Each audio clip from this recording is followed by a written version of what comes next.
Olá, alunos do 8º e 9º ano do Colégio Viver. Estamos aqui começando a segunda aula desse mini curso elaborado por mim, pelo professor Gabriel e pela professora Lígia, para ajudá-los a iniciar o processo de pesquisa que vai culminar na escrita da monografia.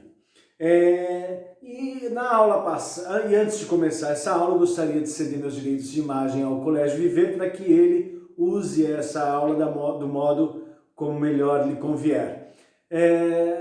Antes de entrar na primeira aula, vamos rapidamente ver o que a gente discutiu na aula passada. A gente falou sobre o tema e a gente entendeu que o tema está subordinado, ele está embaixo do guarda-chuva de um campo de conhecimento, de uma área mais ampla do conhecimento. E a gente viu alguns exemplos a respeito disso, né? Então, a gente percebeu que para definir o tema, a gente pode começar pensando numa coisa mais ampla, numa área que me interessa mais, como, por exemplo, educação, literatura, computação, neurolinguística, várias coisas, ciências, biologia, né?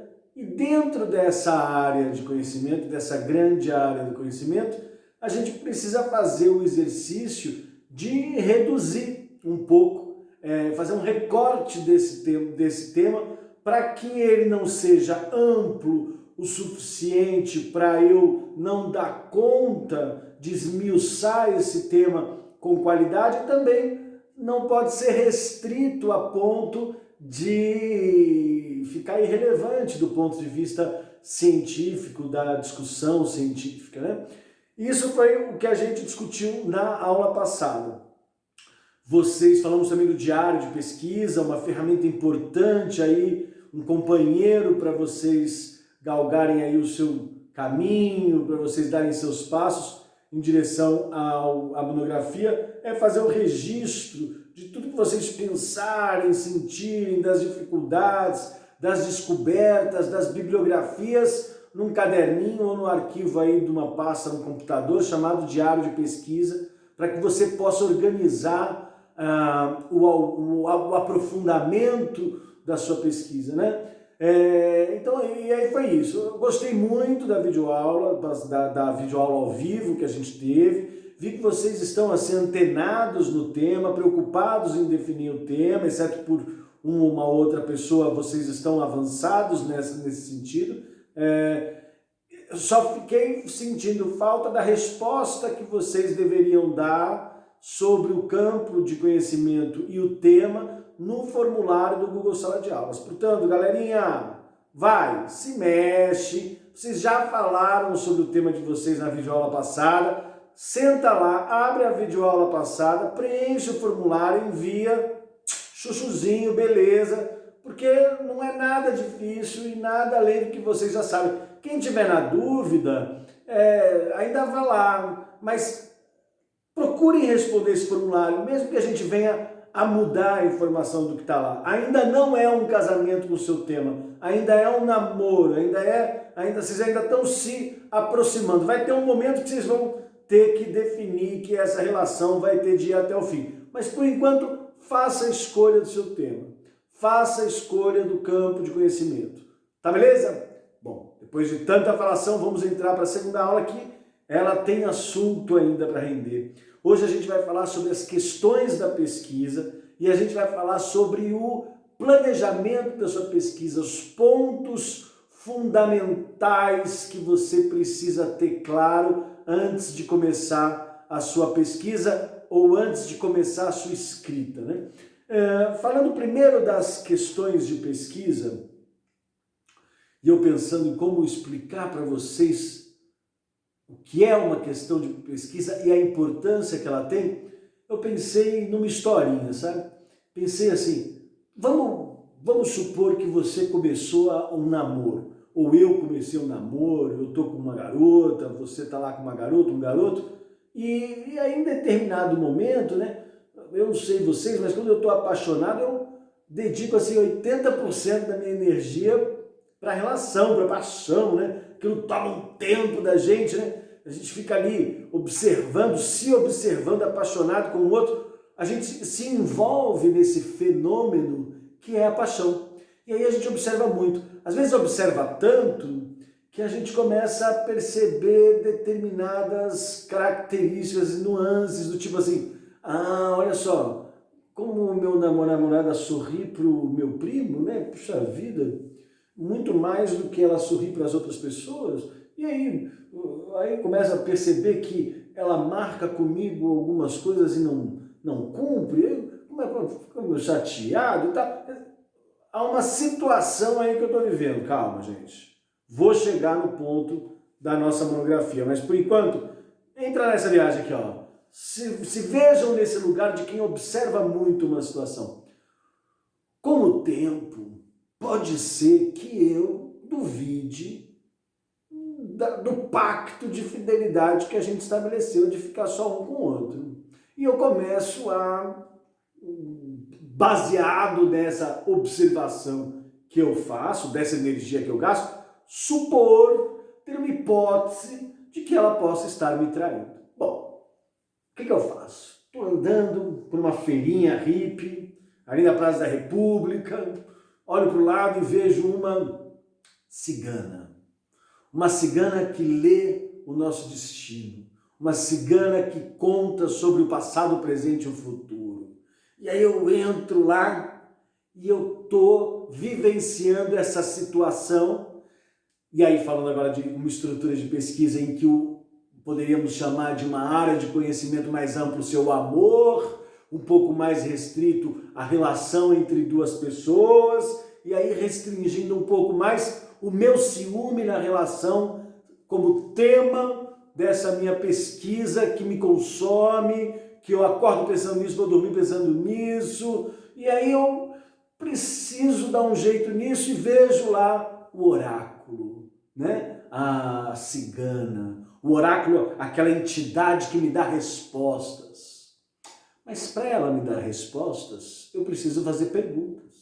E aí quando eu sento na frente da cigana, ela lê a minha mão, joga um baralho, joga um tarô, joga umas runas, e aí ela diz, pois não, meu filho, o que você quer saber? E aí eu pergunto para ela, cigana, a minha mulher, minha namorada, minha companheira, tá me traindo com meu primo? Aí ela olha lá tudo aquilo, não tá não. Aí eu saio aliviado. Saio aliviado por 10 segundos, porque quando eu ponho o pé para fora da barraca da cigana, eu me dou conta que essa pergunta não me satisfaz. Porque isso não me garante que ela não está me traindo com outra pessoa. Então eu volto, pago a cigana de novo, sento na frente dela e reformulo. Ô cigana, a minha namorada, a mulher, a companheira, está me traindo? Aí ela diz, não, ou diz sim. Ela responde a pergunta que eu fiz. E aí, se ela, por exemplo, responde não, eu posso ainda ficar incomodado de saber se ela pensa em me trair, ou se ela quer me trair. Então, perceba, em função da pergunta que eu faço para a cigana, ela vai me dar a resposta. Mas ela não vai adivinhar a pergunta que eu quero fazer, ela não consegue ler o que me incomoda nessa observação que eu estou fazendo da relação. A pergunta de pesquisa, ela pode ser comparada a isso, senão eu não estaria fazendo essa comparação com vocês, né? Mas é evidente que não é exatamente isso. Se eu for pensar na questão de pesquisa, e a gente está pensando na questão de pesquisa por meio dessa história, a gente precisa entender que não vai ter resposta se não vai uma pergunta. Essa história que eu dei para vocês da cigana, ela contempla essa questão. Uma boa pergunta nos traz uma boa resposta. Então, assim, quanto mais legal for a sua pergunta, mais legal vai ser a sua resposta. Uma pergunta muito ampla, do tipo, qual o sentido da vida, não vai te trazer tantas respostas, vai trazer respostas amplas, né? E daí, né? Tem um filme legal, agora eu não estou me lembrando o nome dele, acho que não sei se é Mochileiro da Galáxia, que fala 43, né? Tinha um oráculo, a figura de um oráculo. Depois eu posso comentar lá no mural o nome desse filme. E uma pergunta muito restrita vai me dar uma resposta também muito restrita, que também não me interessa, né? Que tipo de perguntas e respostas eu poderia fazer que fossem amplas ou restritas no exemplo da minha crise de ciúme? Sei lá, pensem vocês aí. Mas o que eu quero que vocês pensem mesmo é nas perguntas que vocês vão fazer dentro do tema que vocês escolheram. Alguns tipos de pergunta, né? Algumas estruturas assim de pergunta que vocês podem fazer. Por exemplo, quais os fatores determinantes de X? No exemplo lá da história do ciúme, vamos supor que eu já saiba que ela me trai. E aí eu passo na frente da cigana e a pergunta que eu tenho para fazer para ela é: quais os motivos pelos quais ela me traiu? Seria uma pergunta mais ou menos nesse formato da primeiro exemplo. No segundo exemplo, há relações entre X e Y? Poderia perguntar, saindo do exemplo do amor agora e entrando em outro exemplo, como a história dos aviões, que foi apresentado na última videoaula ao vivo, da pesquisa sobre aviões. Quer dizer, qual a relação entre os aviões dos aliados e os aviões nazistas? Quais, ou então aquela última ali, ó, quais as semelhanças e diferenças entre os aviões da esquadra da nazista e a esquadra dos aliados? Ou outro exemplo, o exemplo que também trouxeram sobre misturar literatura e feminismo. Qual a influência do feminismo na obra de fulano de tal? Então, como está aqui, ó, quais os efeitos de X sobre Y? Ou então uma caracterização, como foi falado de aranhas, quais as características dessa família, dessas aranhas, o que faz delas serem aranhas? Enfim, quais as perguntas que vocês vão fazer para a sua pesquisa? Porque as respostas que você vai encontrar certamente serão pautadas pelas perguntas que você fizer. Espero que esteja claro isso. Eu vou deixar alguns exercícios aqui, não na segunda-feira. Se você viu essa videoaula antes da segunda-feira, as atividades vão aparecer na segunda-feira, para vocês lerem. Não precisa escrever, não precisa responder, não precisa fazer nada. Precisa ler para a gente debater em sala. São textos curtos, mas eu gostaria que vocês dissessem na videoaula se identificaram quais as perguntas de pesquisa que estão colocadas nesses excertos de texto que eu estou disponibilizando aqui, eu vou disponibilizar aqui para vocês na segunda-feira. Vamos então agora passar para o outro tópico dessa aula, que é a forma da pesquisa, o plano de trabalho. E para iniciar esse tópico dessa aula, eu fui buscar uma voz de autoridade, uma voz de um pesquisador muito reconhecido na comunidade científica, chamado Umberto Eco. E se ele é muito reconhecido na comunidade científica, então dar voz a ele nessa apresentação me garante um argumento de autoridade. E por que eu estou me justificando dessa forma? Porque, apesar do Umberto Eco ser um grande cientista, ele não é detentor de toda a verdade. Então, o que eu vou apresentar para vocês aqui é um caminho para se construir uma monografia, mas não é o único caminho para se construir uma monografia. Entretanto, como não sou eu falando, mas Umberto Eco falando, acho que a gente deve dar alguma credibilidade para essa fala. Eu vou ler aqui. Eu não sei como é que está o foco da câmera, não sei se vocês perceberam, mas eu estou com uma luzinha nova aí para ver se tentava diminuir o problema da falta de foco, mas de qualquer forma eu também estou disponibilizando aqui a apresentação dessa videoaula gravada. Então vamos ver a fala do Umberto Eco. Ó. O plano de trabalho compreende o título, o índice e a introdução. Fique atento, pois enquanto não for capaz de redigir um índice e uma introdução, não poderá afirmar que aquela é a sua tese. Isso significa que ainda não tem ideias claras sobre como começar. Olha só, se o Umberto Eco disse que sem título, índice e introdução a gente não tem um plano de trabalho, eu decidi que a gente iria discutir um pouco melhor essas três características aqui na videoaula gravada e deixar para a próxima videoaula gravada as outras questões, os outros elementos constitutivos de uma obra, de uma monografia.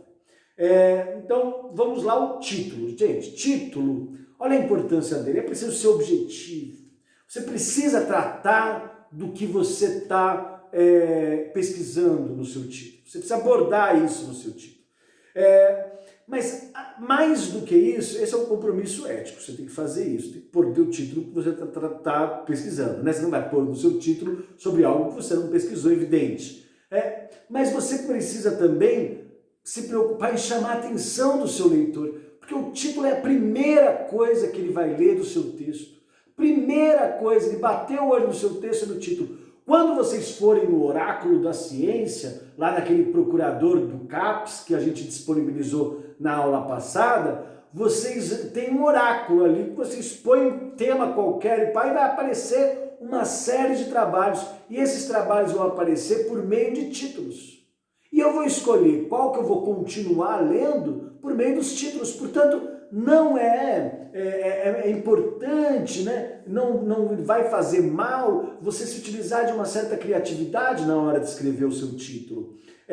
E talvez a parte mais abstrata da discussão do título seja esse último tópico, porque você fale de tudo, sintetize o conteúdo da sua monografia, mas não entrega tudo. Vou ter de recorrer de novo ao exemplo lá da história do cara ciumento, do Daniel ciumento, ou de você ciumento, e pensar o seguinte, imagina que eu vou dar um título para essa pesquisa que eu contei para vocês aí, inventada no caso da dor de cotovelo. Eu ia falar assim, a história do ciúme no meu relacionamento com fulana, que na verdade não me traía. Pô, você já está entregando ouro, né? Quer dizer, você está apresentando ali o problema que você vivenciou e já entrega a conclusão? Não precisa. Desculpe. Deixa ele investigar o que aconteceu, onde isso foi dar, como se desdobrou esse título ao longo do seu trabalho. Não precisa entregar tudo, mas fale do seu trabalho.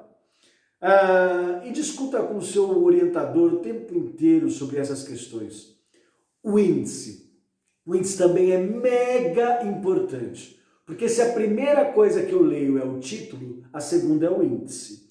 E por que eu faço isso? Eu faço isso. Qualquer livro que eu vou comprar, pode ser um livro técnico, um livro acadêmico, um livro de literatura, um livro, qualquer livro, eu abro, leio o título e vejo o índice. Por quê? Porque é no índice que eu vou encontrar todos os tópicos que serão abordados ao longo desse texto, ao longo desse produto, ao longo desse livro, ao longo desse artigo, dessa monografia. No caso aqui a gente está falando da sua monografia. Então, no índice você vai colocar todos os tópicos dessa monografia. Então, por exemplo, lá na história do cara ciumento, um dos tópicos poderia ser a história da fulana. Então, eu vou contar sobre a vida da fulana aqui nessa monografia. E aí, lá dentro desse tópico, eu posso colocar profissão dela, um subitem, e aí eu falo os hobbies que ela gosta de fazer, eu ponho lá os hobbies que ela gosta de fazer. Então, assim, vou pondo subitens, mas o importante é que todos os tópicos abordados da pesquisa estão lá.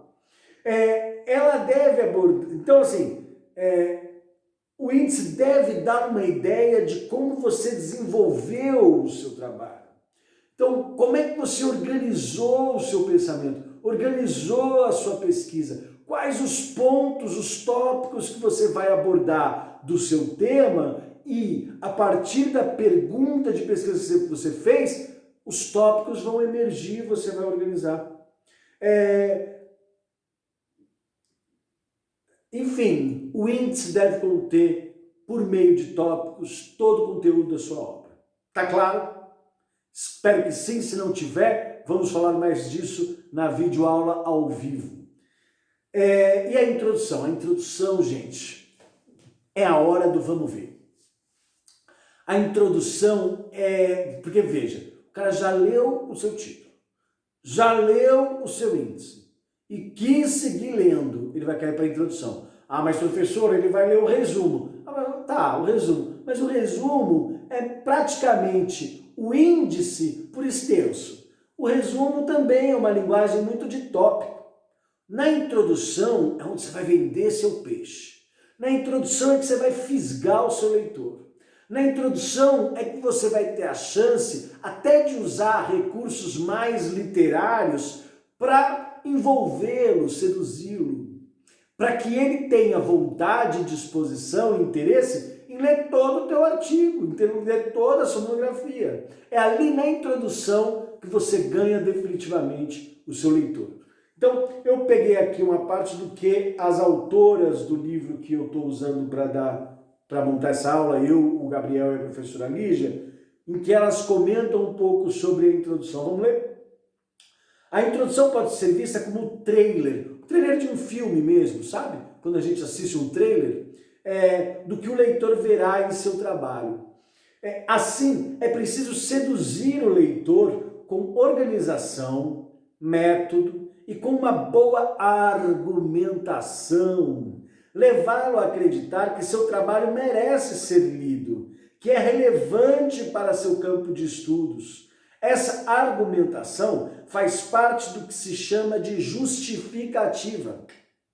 Já avançando na próxima aula, que não consiste simplesmente em dizer por que vai fazer o trabalho, mas, sobretudo, para que vai servir o trabalho. Onde esse trabalho vai chegar? Qual o caminho que ele tomou? Para que serve esse trabalho? Qual é a sua contribuição na construção da percepção sobre os fenômenos humanos e naturais, e dependendo aí do seu tema, do que você escolheu.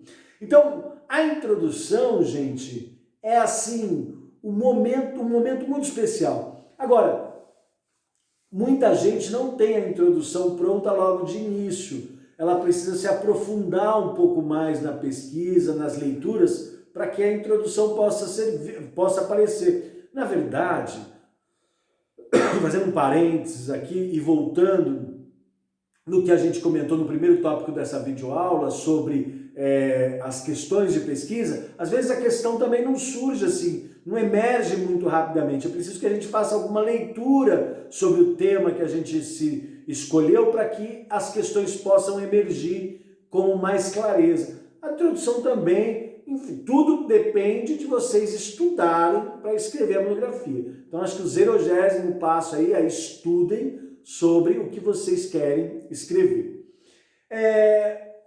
Como fazer a introdução?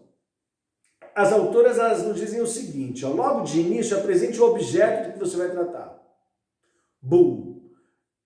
Este trabalho procura observar ou procura descrever, comentar, analisar os aviões da Segunda Guerra Mundial. Pronto, já esclarece logo de cara para que veio. Aí vem a parte mais literária. Apresente um histórico da pesquisa, um relato de como você chegou ao tema que busca discutir. Quais motivos mais relevantes, por que você resolveu estudar isso, as buscas que efetuou, as decisões que foi tomando, as teorias que foi selecionando. Então, assim, fale do seu processo, faça um relato do seu processo, porque se ele te cativou, se esse processo te cativou, muito provavelmente ele é capaz de cativar outras pessoas. Portanto, acredite no seu trabalho, acredite na sua pesquisa, acredite no que você está fazendo, porque aí as pessoas vão acreditar também. E isso vai estar claro no seu texto. E ainda mais claro na introdução. De novo, gente, eu espero que vocês tragam dúvidas para a videoaula ao vivo, leiam as atividades que estará disponível aqui, ou já está disponível aqui nessa videoaula gravada na segunda-feira, a partir da segunda-feira. E espero que vocês falem mais na videoaula ao vivo, porque aqui eu já falei muito, vocês não acham? Um beijo, até terça-feira, 10 horas, da videoaula ao vivo e na semana que vem em mais uma videoaula gravada, a última videoaula desse mini curso do pontapé inicial da monografia de vocês. Tchau, gente!